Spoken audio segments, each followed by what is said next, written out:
Dear students, this video is for class 12 science. In this video I am going to continue with the chapter that I have started with you people, that is heredity and variation. So let's not waste any more time and let's just start with our chapter heredity and variation. So we will start with the topic of back cross and test cross. So what is back cross? The cross between an organism of the F1 generation and any organism of the parental generation is known as back cross. So suppose I am taking capital T, this is our P generation, capital T crossed with small t. What are the gametes are coming out? Capital T and small t. So these are the gametes that have came out.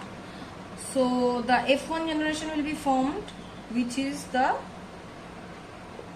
hybrid tall, capital T small t.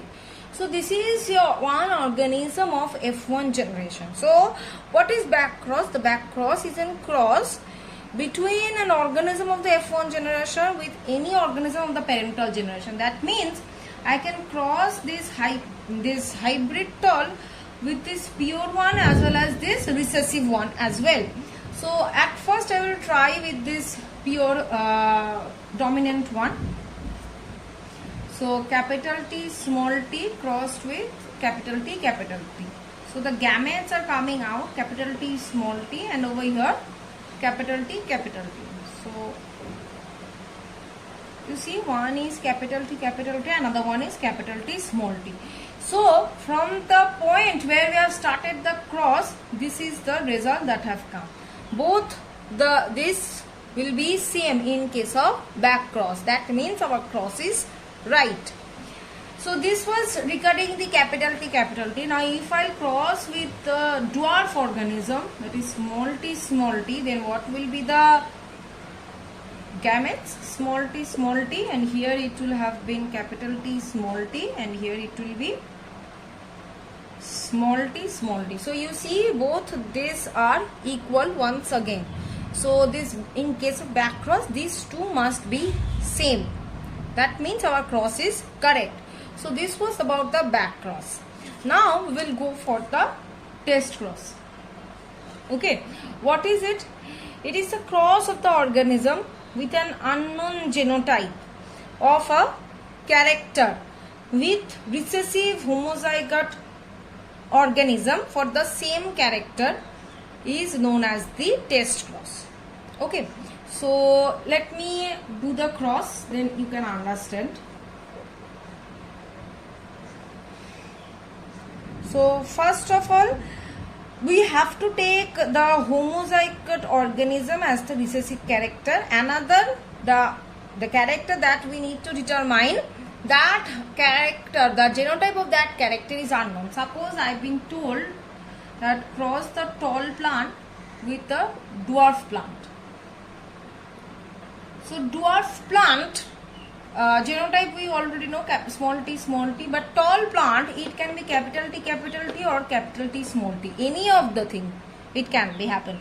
So at first we will try with this one, that is capital T crossed with small t. Then what we are getting, that we will see. First of all, the gametes, capital T and over here small t. Now they will fuse to form the hybrid capital T small t. In this we will get all the plants of the F1 generation as the tall plants, or we can say hybrid tall plants. But if the genotype is capital T small t, then what is going to happen? Two types of gametes will be coming out, capital T small t, here also small t. So in the F1 generation we are going to get one capital T small t and one small t. That means the F1 generation will be having 50-50 population. That means 50% population will be tall and the remaining 50% population is dwarf. Clear till this one? So this was about the cross, test cross and back cross. Now we will move on to the topic of deviations in case of Mendelism. So Mendelian deviations, that means the crosses or the genetical factors that does not abide the Mendel principles, that is known as Mendelian deviations. First one is that incomplete dominance.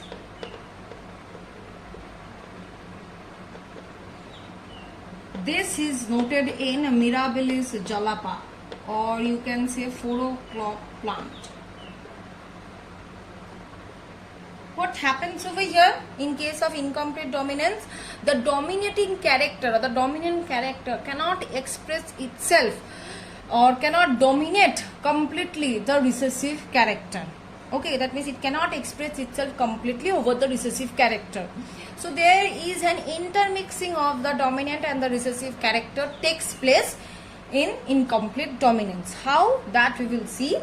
In case of Mirabilis jalapa, the red colored flower, the dominant color is the red and the recessive color is the white.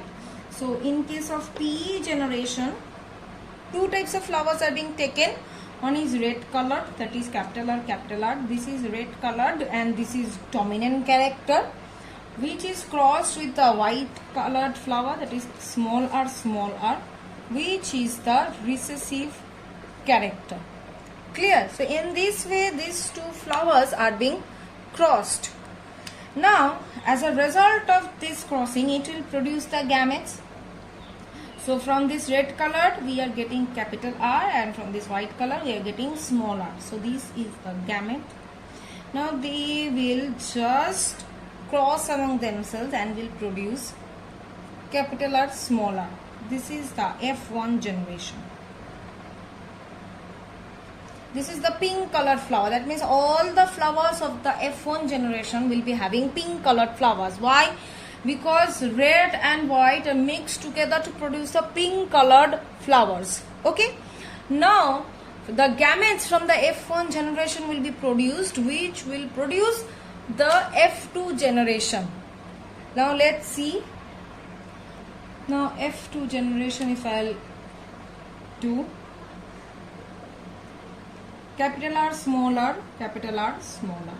So capital R, capital R, capital R, small r, capital R, small r, small r, small r. So in this way the F2 generation are being formed. This is the F2 generation, right?